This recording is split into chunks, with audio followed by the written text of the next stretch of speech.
And now it's time for Power of Prophecy with your host, former professor at the University of Texas at Austin, career United States Air Force officer, and best-selling author, Texe Mars.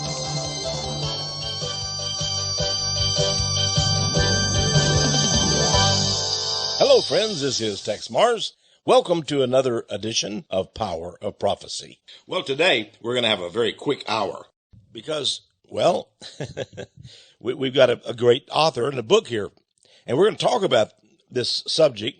And I've always been interested in the subject of World War II, but don't think that you're going to hear a normal tale. I mean, I know that you've seen many movies and TV shows, read so many books about World War II. They're coming out your ears, right? It's been called the Good War, as if any murderous conflict could be called good. But that's what World War II has been, because they said the enemy that we had in Hitler and in a lesser vein, Mussolini, were so bad and so evil. They incorporated Satan himself, diabolical. But the United States, went to war with this horrible person, and we overcame, and that's why it was such a good war. And anything we can do to stop these terrible Nazis, well, then we should do it. And you've seen all these movies about what we did. We destroyed Germany. Well, Mike King, he has maybe a different slant on this war. Now, let me tell you about Mike King. Mike King has written a book. It's called The Bad War: The Truth Never Taught About World War II. Now, I love this cover. It's a big book, sort of like my encyclopedic books. And it's got many pictures in it to help you as you go along and really give you, wow. Here's page 103, for example. There's about 12 or 15 pictures that I haven't seen some of about Adolf Hitler. And they're sort of interesting. There's many covers of books and newspaper headlines. And you begin to understand, you sort of feel like you were in that war. You were there at the time. And it's very, very, very touching to you. Now, maybe what we were taught about World War II was not true. It seems that Mike King's got a different take on it. Now, Mike King's a graduate of Rutgers University, the State University of New Jersey. Rutgers, very fine school. And he lives in New Jersey, right outside of New York.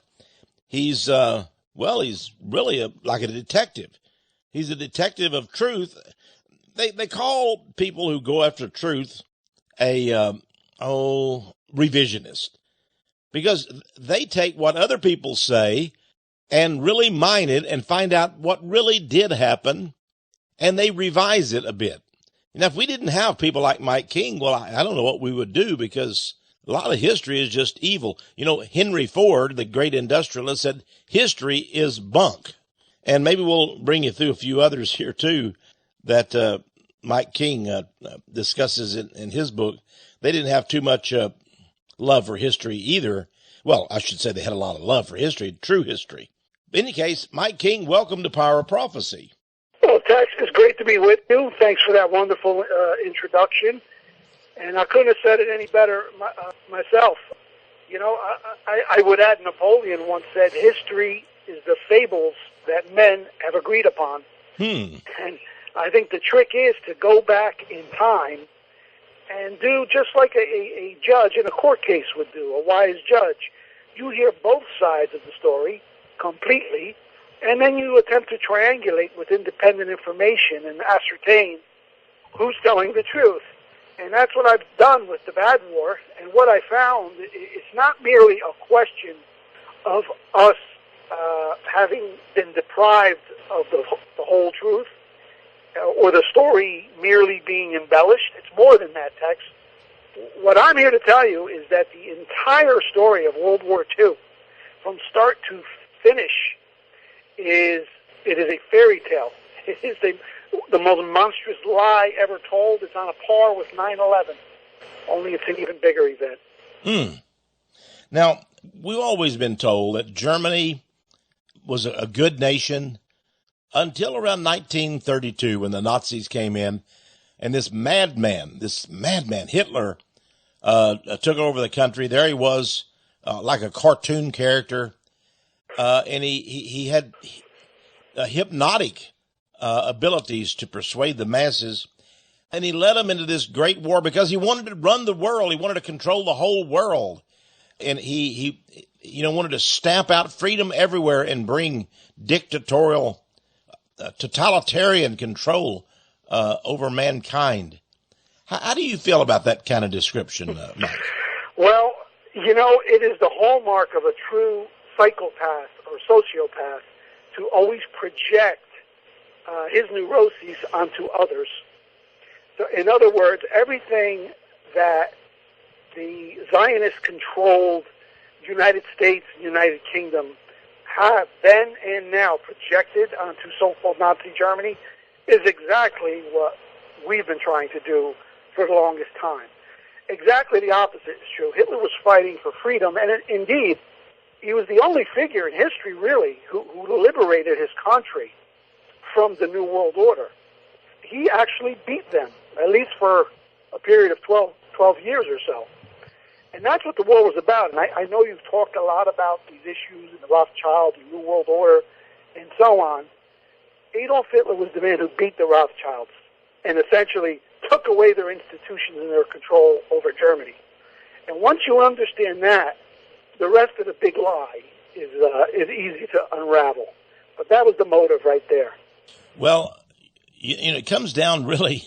I don't want to just emphasize this because when you say something like the Jews, right away a lot of people their eyes gloss over, Mike, and sure. they don't understand. But he was faced with a horrible situation.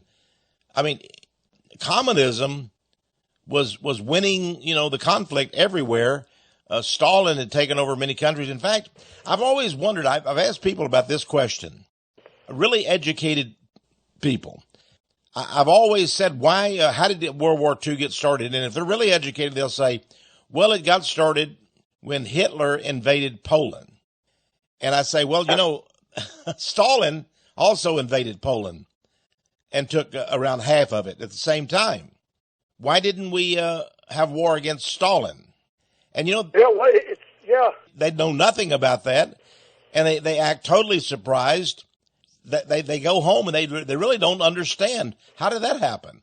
How did a man who invaded half a country, we went to world war against him, horrible war, but another guy invaded the other half of the country, and he became our ally, and we gave him billions of dollars in arms to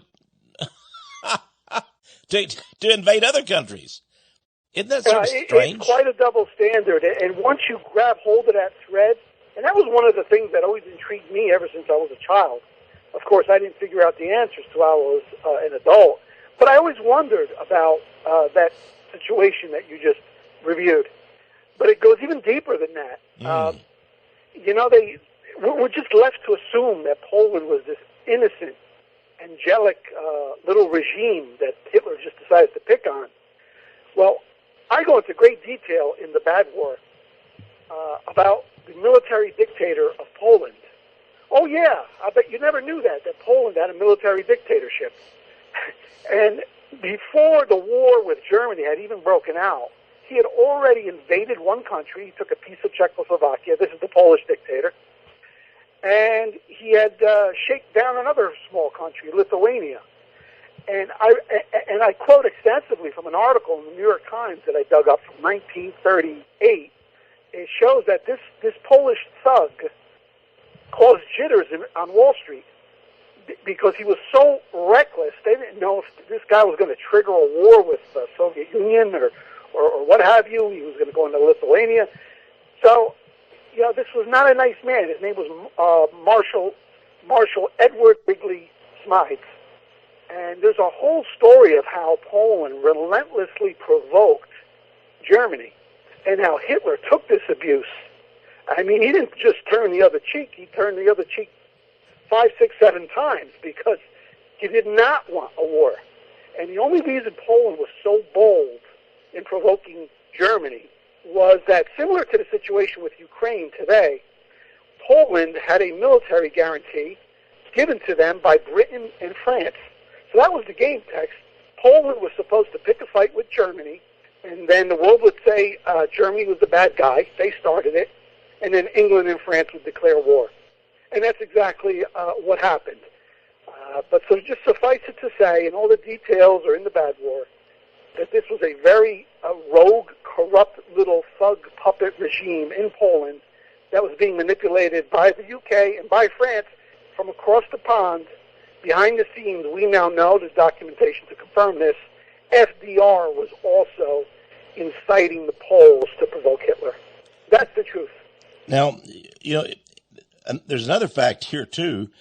If we look at something that's maybe it's really relevant, and maybe your book doesn't quite cover it exactly, but, the Khazarians, who were really the Jews, who were Khazars from centuries ago and settled in Poland and some of the other countries thereabouts. But Poland was really run by a lot of the Jews who became the chief communist and began to terrorize and have a murderous onslaught against the Jewish nation itself. They claimed to be Poles, of course. They were Jewish Poles, meaning they were Khazars. So Poland had this horrible problem of these Khazars who, in 1948, many of these Khazars from Poland were given arms by Stalin and went into Israel. So Israel was founded by these communist monsters from Poland. So, that would make Poland even more dangerous and even more volatile and really. Well, yes, because ultimately what really forced Hitler's hand, and believe me, he did not want to go into Poland, but he had to because there were German populations stranded in Poland. They had been reassigned there by the horrific Treaty of Versailles after World War I. That's a whole other story I cover in my book. But these people were being slaughtered by armed gangs. And these were Bolsheviks, these were Polish Bolsheviks, who were murdering. And I've got the pictures in my book. I mean, this is horrific stuff they were doing, Tex. I mean, they were gouging out people's eyes, ripping out their genitals, raping, killing.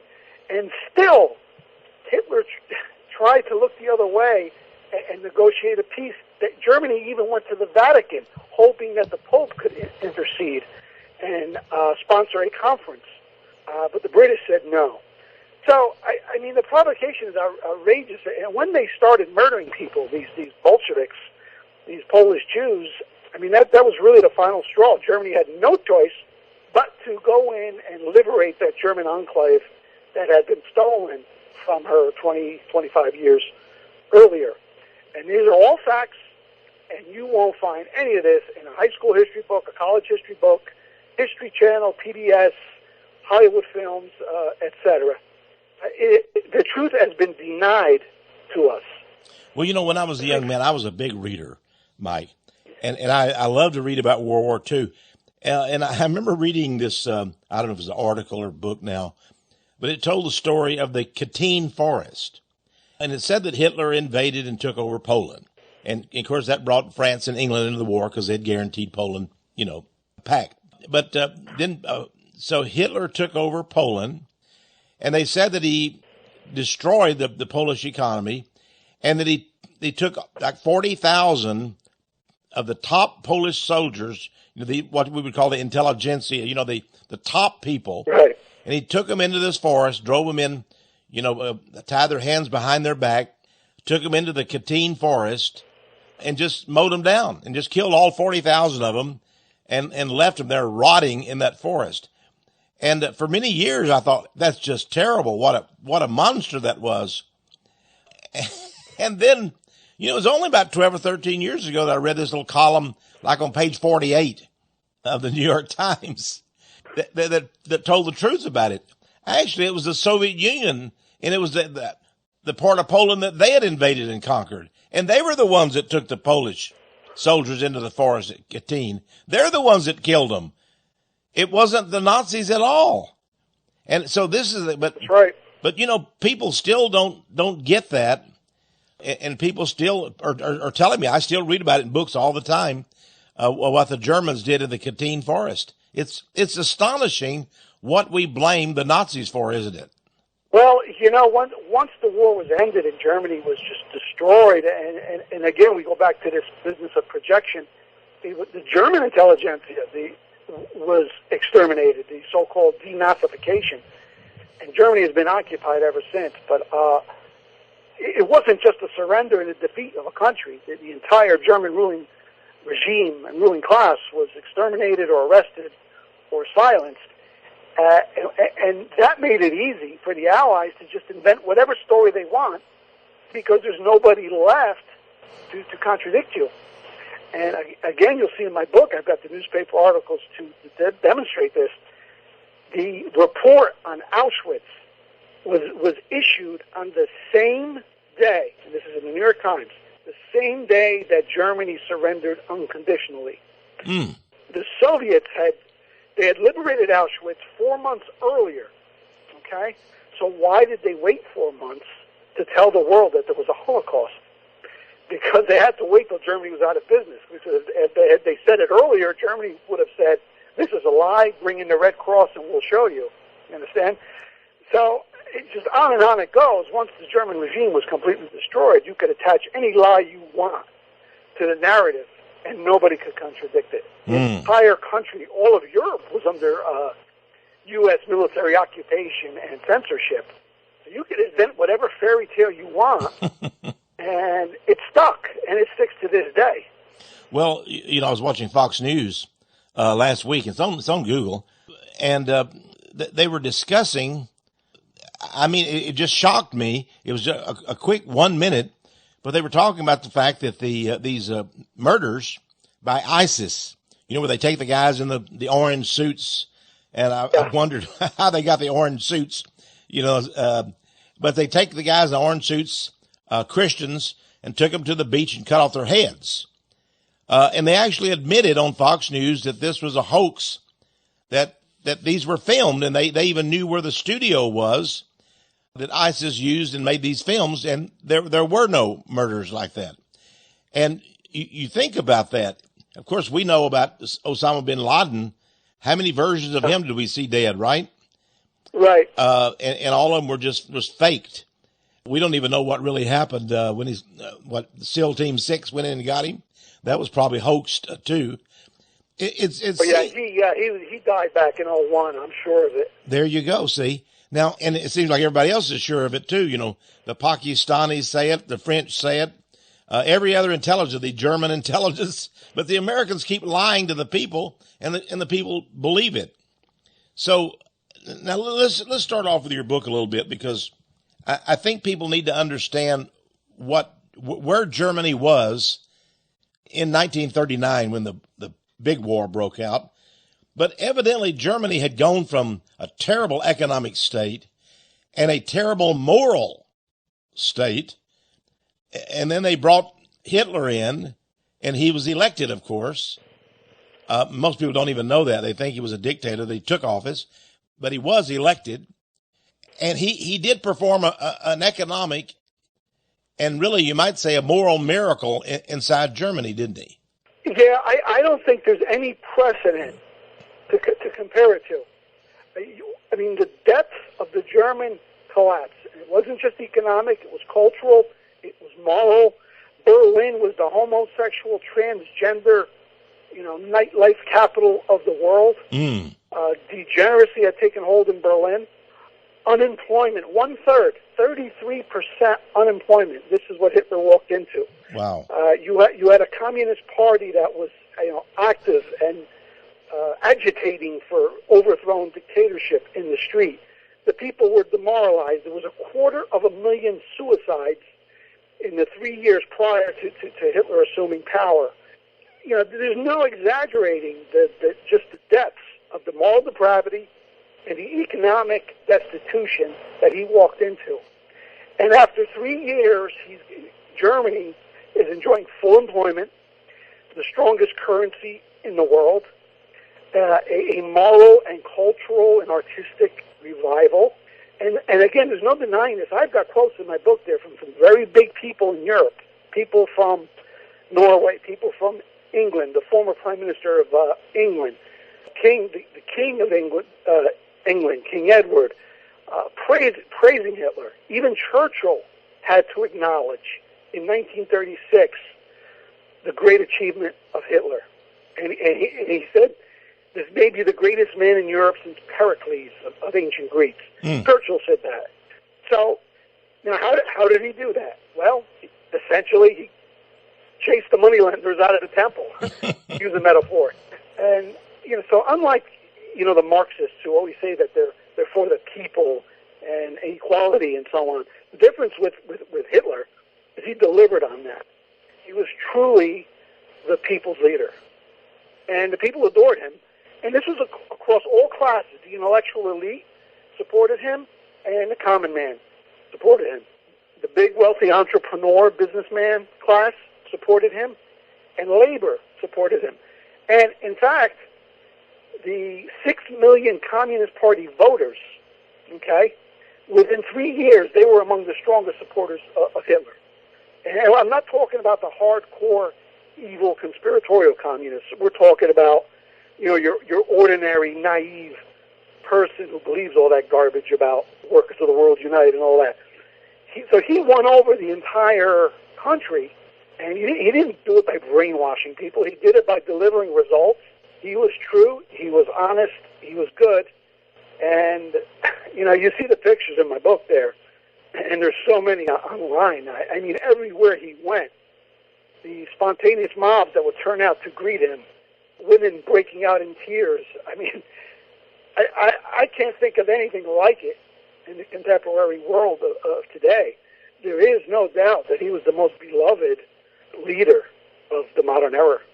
Well, let's look at that just a moment, because we would tend to think, from all the propaganda that America's been fed over the years, that he was a monster, that maybe he looked good, to the cameras, to the movie cameras, but backstage, in other words, in the, what would you call it, back in the dungeons of the Chancellery, he was killing people left and right. Now, he did, later on, he did kill some people, I'm sure, but he seemed to be genuinely for the people. Now, I've never read anywhere that he was money oriented. In other words, he never said, I want to have a big castle. I want to outdo, let's say, King Ludwig, Bavaria, and build a giant mansion. I want to be known as the most wealthy man in the world, more than Rockefeller and Rothschild ever dreamed of. But really, it was very modest, wouldn't it? And I guess he wore that uniform because he didn't want to appear, I don't know, what would you call it, too flamboyant or whatever. So he put the uniform on during the war. Okay. He generally just dressed in civvies, unless it was like a state function. But when the war started, put on his old coat, and he pledged not to take it off until the war was over. And again, Tex, there's so many pictures of him in a regular suit and street clothes and leisure clothes, or smiling and with little children, or feeding deer, or laughing. One of the most photographed men in history. But you don't see those photos. No, they always give you the same shot of him in a moment of passion delivering a speech, and then that's always followed by goose-stepping soldiers. So, that's part of the manipulation. But I go into my book and into who he was as a man. And everyone around him in his circle, even some of the people who survived the war, in retrospect, they spoke of him as a gentleman. He was very humble. He was like a father figure to his secretaries. He used to like the temperature very cold, but he always made sure that they had a heater next to them so they wouldn't be cold. I see. So he's a very simple man. He came from nothing. He's self-educated, and yet he's one of the most cultivated intellects of the 20th century. He understood mechanics. He had a deep background in poetry. I've got pictures of some of his paintings and his artwork. He was a very good painter and an artist. Well, that's another thing, Mike. They say he was a 2-bit painter and never did anything. I'm just talking about the propaganda against him. Yeah. But now, actually, you say he wore that uniform during the war era. He deserved that uniform. He had the highest hero decoration given to Germany's military heroes, didn't he, from World War I? Well, that's right. I mean, he volunteered for World War I, first of all. Okay, he wasn't drafted. He volunteered. He was turned down by Austria because he had tuberculosis when he was young. So he was a little skinny, a little scrawny. So what does he do? He goes to Bavaria, which is part of Germany at that time. They were allied. And he fights with them. So he did not have to go to war, and he went. And he was decorated for bravery. He was wounded. He had a very bad leg injury. Again, he was sent home. He could have stayed home because of that injury. But once it healed, he went back to the front. Very dangerous work he used to do. He was gassed as the German Iron Cross winner, 2 different occasions. He was decorated for conspicuous bravery. So, you know, he was no shirker. Nobody could deny his courage. So you have a man of unusual courage, unusual intellect, and, you know, and great charisma. After the war, when he joined this little party, it was called the National Socialist Workers' Party. He was only the 7th member. So he's got no money, he's got no connections, his parents are dead. But just on the force of his oratory and his logic, he began to build a group around him. And again, I don't know of anything like this in history. I mean, you look at Alexander the Great, his father was a king. You look at Napoleon, he came from an elite family. Or even if you look at some of the bums in America who rise to the top, like Obama, it's only because a powerful force above them put them there.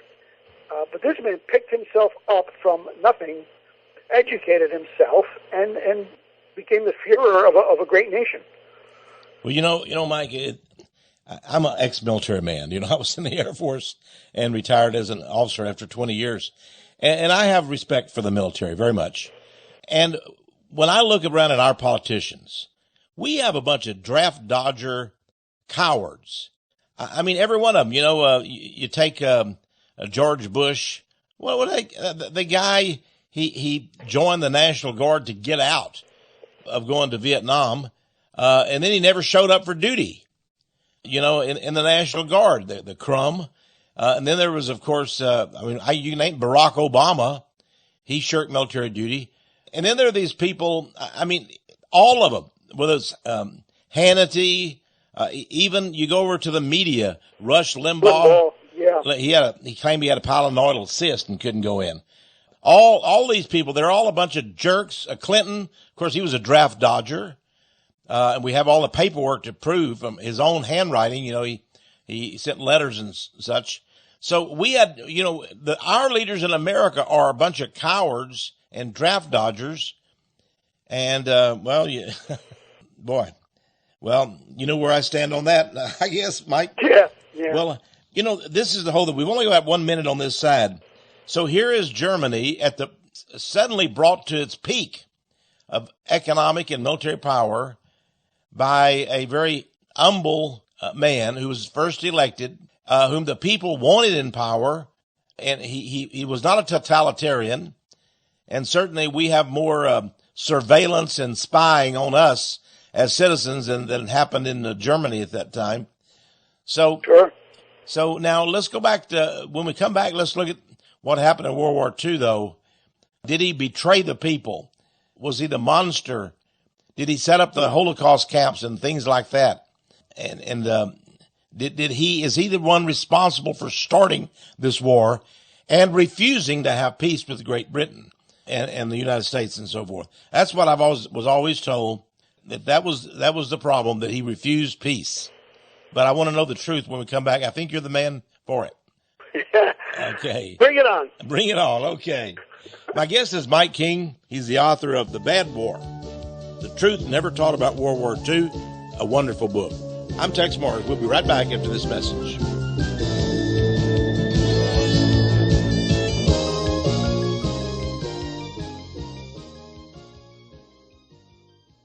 The Bad War. Well, if you hadn't heard about it, you need to hear about it. Maybe you've heard about the Good War.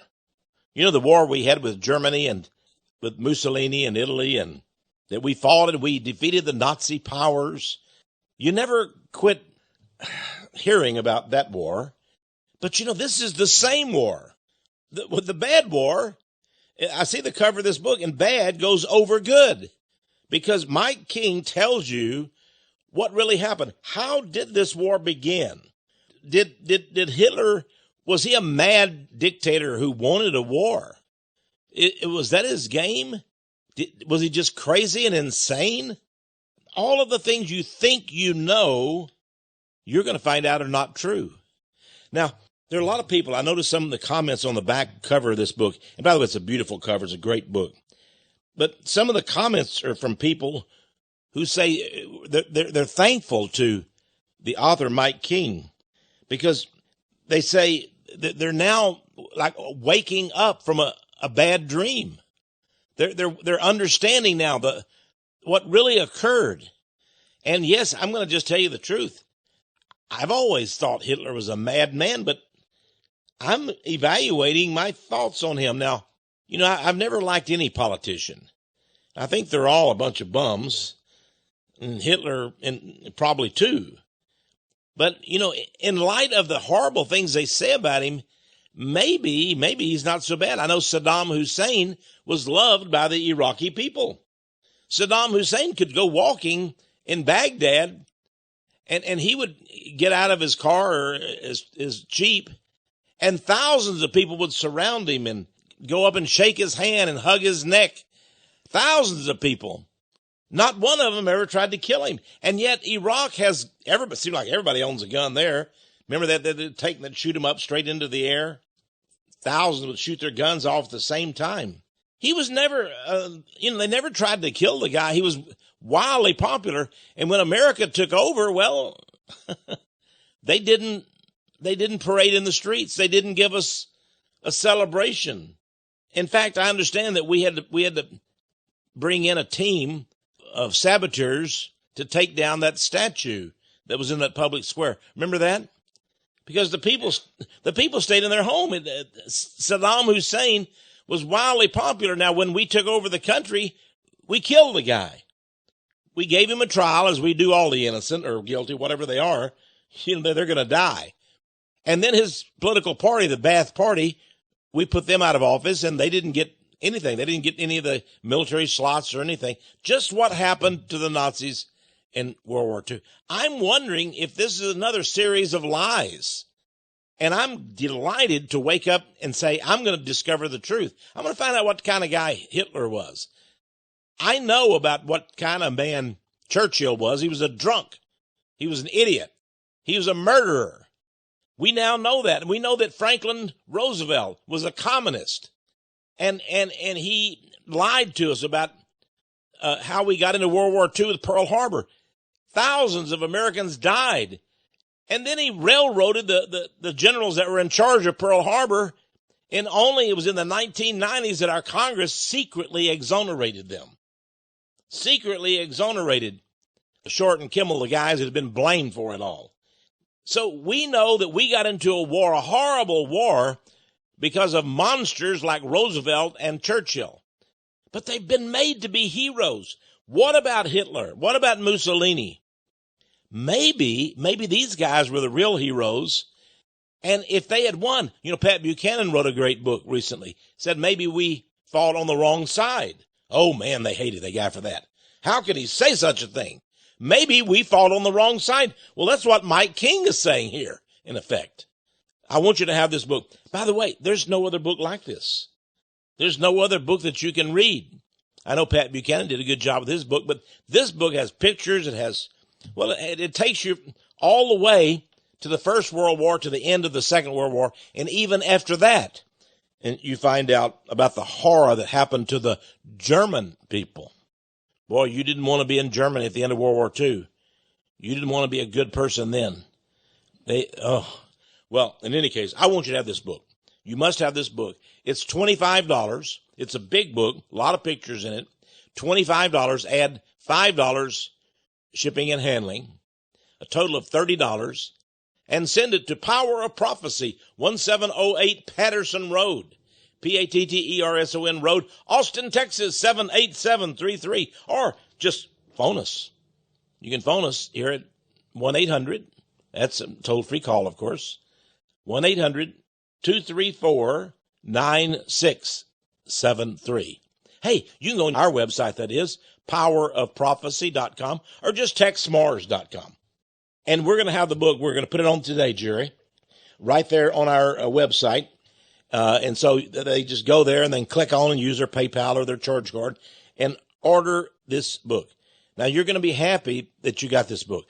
You know, we're finding out more and more of the liars, the draft dodgers, the killers, the psychopaths that we have in charge of this country. And thank God for people like Mike King who love the truth and who are tormented by the lie. And they're tormented by people dying, good people, killed by these monsters. And you know, Jesus Christ himself said, "Ye shall know the truth, and the truth shall make you free."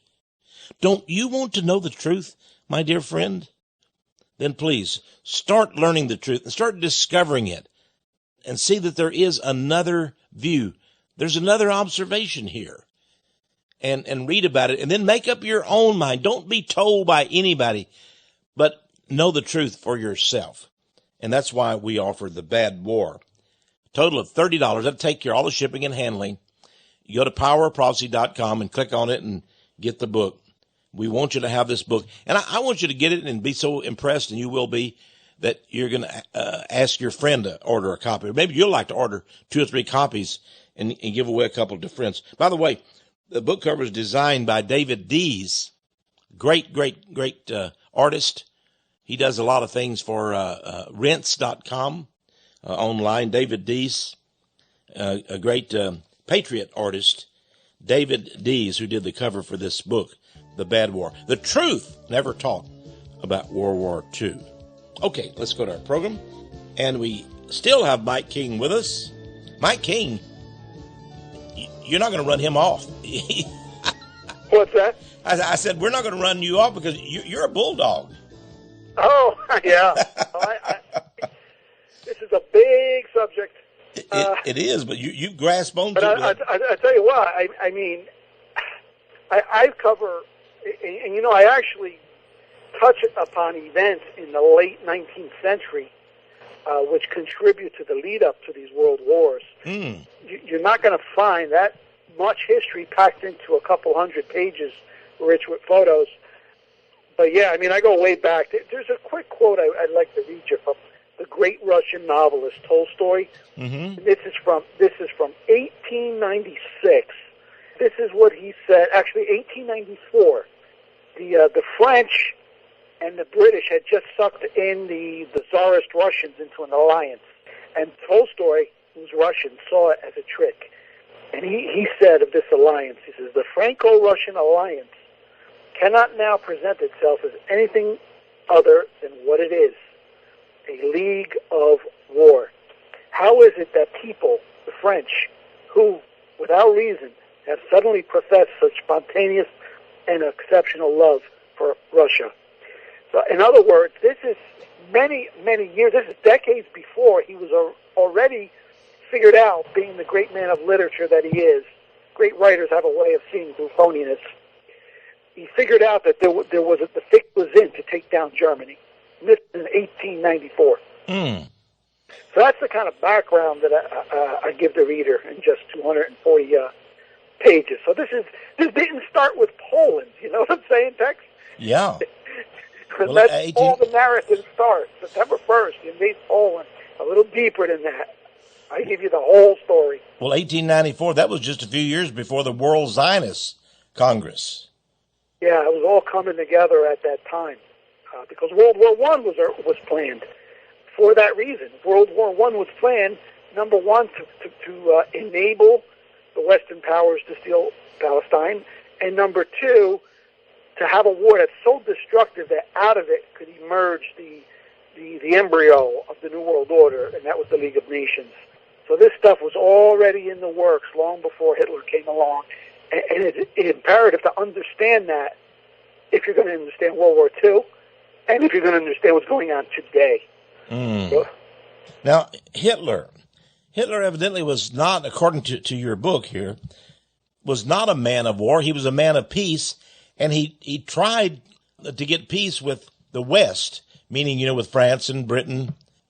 But of course, he did want a war on Russia. But look at what Russia had done. They had already commenced to murder millions of Christians in Russia, the Jews there, Lenin and Trotsky and, of course, Stalin.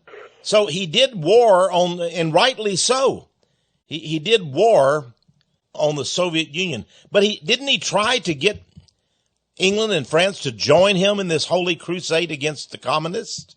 Well, you know what? Even with the Soviet Union, he was prepared to coexist peacefully with them. And they signed a non-aggression pact. Now, we've all heard that in 1941, Hitler broke the deal and he attacked Stalin. Okay? But what we're never told, and this is documented in my book, is that Stalin was preparing to take advantage of the situation of Germany and England being at war and stab Germany in the back, exactly as they had done to Poland a few years earlier. There was a massive, historic military buildup right along the German frontier. The Soviets were coming. And Hitler knew this. And we've had defectors from the Soviet Union years ago came out and confirmed this. Stalin was getting ready to take all of Europe. Hitler saw it coming. He hit him first, and he surprised them, and he saved Europe. He saved all of Europe. Nothing would have stopped Stalin if he had put that large force in motion. So even there, it was someone else provoking a defensive move from Germany. In that case, it was Stalin. Earlier, we talked about how Poland had provoked Germany. And this is the pattern throughout the war. Belgium and Holland, again, they were not neutral. That is a lie. They were totally in cahoots with the British and the French. They weren't going to invade Germany, but they had agreed to allow a multi-million man army that had gathered in northern France, of British and French. Mm-hmm. They were to be given safe passage through these tiny countries, they're only 100 miles wide, into the German Rhineland, where all their industry is. So that is why, again, Hitler was forced in 1940 to move into Holland and Belgium, and then into France. Oh, and by the way, and this is in my book, and I've got, you'll notice in my book text that I rely heavily upon the front page headlines of the New York Times of that day. And the reason I do that is because, they can't deny it. I mean, when you can get your enemy to make a concession for you, it's all the more powerful. Oh, yes. I've got a headline in the book, September 1939. This is 9 months before Hitler went into France. This is 9 months earlier. It says, France invades Germany. And you can see it right in the book. And Germany did not respond. Can you believe it? In the same headline, it says, Germany offers peace. I mean, you tell me who's the aggressor. Your country has been invaded. The French have advanced 10 miles into your country, and your response is another peace offer. And that's right there in the New York Times. Nobody can deny that. So they were really trying to provoke Germany to start the war. So, well, let's go to Dunkirk. A lot of people remember the miracle at Dunkirk, how Hitler had conquered France and the British troops there in France. And there were, I don't know how many, over 100,000 British troops. They were there on the coast. They had no way they were going to be captured. They could have all been just killed. There they were, on the coast, just trying, they were all huddled together. They had been defeated. And Hitler suddenly stopped. And we know now that his own generals had said, we need to go ahead and conquer these people. And maybe, we can go ahead and conquer England. They'll have nobody there. We're on a roll now. We've got the British going. And Hitler stopped suddenly and said, well, let's go no further. And his generals were upset at him, from what I've read. And the British say that was the reason they were able to prosecute the war. They could have been defeated at that moment. The British admit that at Dunkirk. But Hitler suddenly stopped. Now, up to now, I've always read that Hitler was just a stupid military strategist, There it was on the threshold of victory at Dunkirk. All of these poor British soldiers out there in the open on the beaches, but evidently there was other things going on that we now know are true about Hitler and what was going on. So tell us a little bit about Dunkirk, would you? Well, sure. Hitler was a humanitarian. That's the truth. That's a whole other story. He didn't want to kill those men, and nor did he want to capture them. His thinking was that if he could allow 250,000 Englishmen to escape unmolested with their dignity intact, that it would give a big boost to the peace movement in England. And yes, there were many people high up in the English intelligentsia who wanted no part of this war. And it's easy to say in retrospect he made a blunder, but, that was his thinking. So these men were allowed to escape in these little British fishermen boats. The German Air Force could have blew them out of the water easily, but they didn't. The German panzer divisions could have advanced towards the beach, but they didn't. So this was a gracious act by an old-school gentleman. And how did Churchill repay this kindness? Well, they spun the so-called escape into an escape, into a miracle. That they did this right under Hitler's nose. So they spun it into this great military victory. And it was nothing of the kind. Hitler was trying to make peace. And a few months after that, Britain is continuing the war from the air and at sea. And this is something that stunned me when I found it. I don't think there's anything in history that you could compare this to, Tex. Mm-hmm. But the German Luftwaffe, while Britain was dropping bombs on Germany, they had already begun bombing, they dropped leaflets on London, peace flyers. It was a copy of a speech that Hitler had given to the Reichstag called A Final Appeal to Reason. So he's trying to go over the head of the British government and maybe go directly to the people, maybe get some publicity in the British news, but it was printed in English. They dropped peace leaflets on London, urging them, listen, let's just stop and end this thing. He didn't want war. He wanted to go home. He wanted to leave Belgium. He wanted to leave Holland, and he wanted to leave northern France. And I have a copy of the leaflet. Again, you can see the image in my book. And, Britain's response was they spun this too, that this is a form of weakness. Hitler's weak. He's begging for peace. He just chased the entire army off the continent. And here he is, begging for peace. Yeah, it's amazing. I think it's a great thing here. Now we know, by the way, there's a book out, I don't know who wrote it or whatever recently, but I read the review, and the review was like, it's amazing. Hitler actually wanted peace, and that's why he allowed the British to survive at Dunkirk. Could it be that Hitler was a peaceful man? That's what they're saying now, you see. So this revisionist idea is catching hold, evidently on quite a large scale, and you're one of the pioneers of it, Mike. Now, I want to mention, people, before I go any further, you have a website called tomatobubble.com. So it's all one word, right? tomatobubble.com. And I've been on that website, and it's sort of like historical revisionism. So, you have a lot of good things on there. So, folks, you want to know about Mike King's website? He writes most of it himself, does a great job. Go to tomatobubble.com. And, Jerry, could we link to that, too? All right. Sure, and folks can get a free report at tomatobubble.com by joining my mailing list. The free report is called How to Respond to an Anti-Conspiracy Theorist. Oh, now that's good. Into all the rebuttals, that people usually, to people's objections to conspiracies. So that's the free report. How do they get that? It deals with economics and current events. So definitely something to bookmark, tomatobubble.com.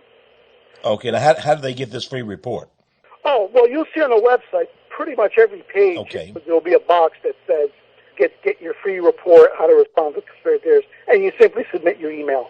Okay. I send out free updates a couple times a week, and I would say 80% of the website's content is free of charge. Some items are pay-per-view, there's a little fee, but most of it is free. And it's always the same with all my work. I focus on trying to take something that seems complicated, and I boil it down. Simplicity, blurbs, and pictures. People really learn quick when they read my stuff. Okay. Now, by the way, wasn't their intelligence system headed by none other than Victor Rothschild during World War II? Well, that I guess you learn something new every day. I had not heard of it. Naturally, the Rothschilds were always at the pinnacle of British high society ever since the days of Nathan. So that would not surprise me at all. I do know that Churchill's right-hand man, a fellow named Litchfield, who had come from Germany. I mean, this guy was Churchill's handler, and he was the main rabid monster calling for the murderous genocidal firebombing and carpet bombing of German neighborhoods. Now, Germany, we offer a book here called Hellstorm, and about Thomas Goodrich. And it shows how Germany really was totally destroyed. So many millions of people lost their life after World War II. That's right. And that's sort of your finding as well, Mike. It was. Tex, I couldn't make it through that entire book. That's how badly it affected me.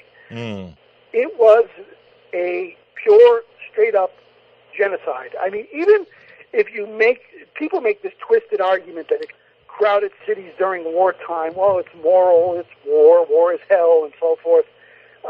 That's a bogus argument. But even putting that aside, war was over, and they murdered millions of people or caused the death of millions of innocent Germans. Because the entire country was under military censorship, all of this has been buried. I mean, it is just an incredible story. I mean, everything we've heard about the phony Holocaust of the Jews is actually another form. We go back to that projection. That is what was done to the Germans. There's no telling how many they killed or raped. I mean, establishment historians now concede that 2 million women were raped in the East mainly by the Soviet NKVD. 2 million. Girls as young as 10, women as old as 80. Gang raped night and day. Mass suicides, women jumping off of bridges taking poison. They couldn't take the rapes anymore. And in the West, the noble Americans, they didn't brutally rape German women. They were a little more subtle. They would give a starving German woman maybe a can of corn in exchange for sexual favors. So, and do you know that there's 250,000 babies were born to American GIs? Okay, and to me, that's a softer version of rape when you're starving a population, and that's what they did. They kept them hungry, and you reduce a woman to the point where she's your slave just to get a can of Spam or something like that. And it just goes on and on. It's just heartbreaking, and that's what drives me, to tell you the truth, is to get this truth out there. It's just one of the most monstrous events in world history. You'd have to go back to Genghis Khan days to find anything similar to what was done to Germany. Well, Mike, I want to compliment you on your caring about this subject. When you write a book like this, and you expose true history, and you do it for really good purposes, because you're so disturbed to see anyone, whether it's Germans or Jews or British or whatever, who are harmed, and you don't want anyone to be bloodied and butchered, and it just vexes you, it just torments you. And I know that feeling, and yet when you've written a book like this, then suddenly the critics come out, and especially from the Jewish side, and they blast you as a hater. You're anti-Semitic. You love Hitler. You're, blah, blah, blah, blah, blah. And while you're sitting there at home, you just, you're hurt. You're, really, if they knew your heart, if they could just know your heart and what you really care about. But, that's just part of life, I suppose. It is, and it's even deeper than that, because on a personal level, I'll be quite honest with you, this has alienated so-called friends and even family. But it's just not something I'm in control of. I can't turn away from it, especially because it's going on today. Yes. Okay? The butchers of today, the murderers, the communists, the Zionists, the one-worlders, they are the direct linear political descendants, and in some cases the family descendants, of the same gang of monstrous devils that perpetrated World War II. So it's going on now. I mean, I just put a piece up at Tomato Bubble last week on George Soros threatening China with World War III. Okay? And Russia and China with World War III. So it's going on now. People are still dying, still suffering. And then there's the economic suffering. There's the unraveling of our culture, of our morality. And God knows what's ahead. I mean, you see the White House lit up in homosexual colors. The great athlete Bruce Jenner becomes a so-called woman. I mean, on and on. This all ties in. So it's all part of it. My special focus is on World War II because it's such a foundational event. But so much of the garbage we see today came out of the aftermath of that bad war, that very, very bad war. Well, Mike, I want to mention two other books that you've written also. First is, and this is very interesting, The War Against Putin, Vladimir Putin, What the Government Media Complex is Not Telling You About the New Russia. And now, that's an interesting book, The War Against Putin. And then there's a book, The Real Roosevelts, an omitted history. In other words, the history that's been omitted about the Roosevelts. These are two fascinating books. We only have about a minute left. Tell us a little bit about Putin, because this guy he's being called another Hitler, another monster. I just don't see it. No, ironically, he is another Hitler in the sense that he is a man who inherited a destroyed, ransacked, morally bankrupt country and is bringing it back. Bringing it back economically. Their military is back. But also, there's a moral component, and this drives the left crazy. I mean, you know, they will not allow homosexual propaganda for the children. They have mandatory morality and ethics training in the schools. They just banned dirty words in all their movies. So, again, you're seeing this cultural rebirth. They have a very market-based economy. They're the lowest taxes in Europe, a 13% flat tax. So, you know, Russia is not communist, not even close anymore. And we see the same pattern now. And Putin has said that we will not surrender our sovereignty to what he calls the unipolar world, in other words, the New World Order. And again, if you have the understanding of World War II, you could clearly see the parallel here. Well, yeah, I tell you, yeah. A lot of Americans they're not buying into the Fox News report that Putin is evil and all these things. And I think the New World Order boys, they're shocked. Putin's success on these things. Well, Mike, yeah. I want to thank you so much for coming on and being our guest today. Your book is the Bad War: The Truth Never Taught About World War II. Thank you for doing this book, and thank you for being our guest today. Well, that was a pleasure. That was the fastest moving hour I've spent in a while. Well, that's good. And we try to make it fast for our folks. But I think they're going to read up. They're going to know more about this. And a lot of folks will get your book and spend many hours, finding out, because we have some very, very intelligent guys and women too. So thank you again, and God bless you, my friend. Same to you. God bless. All right. That was The Bad War, author Mike S. King, M.S. King. You can get his book for Amazon.com, but we hope you'll get it from us because, as you know, we are going to continue right on blasting the New World Order and telling you the truth.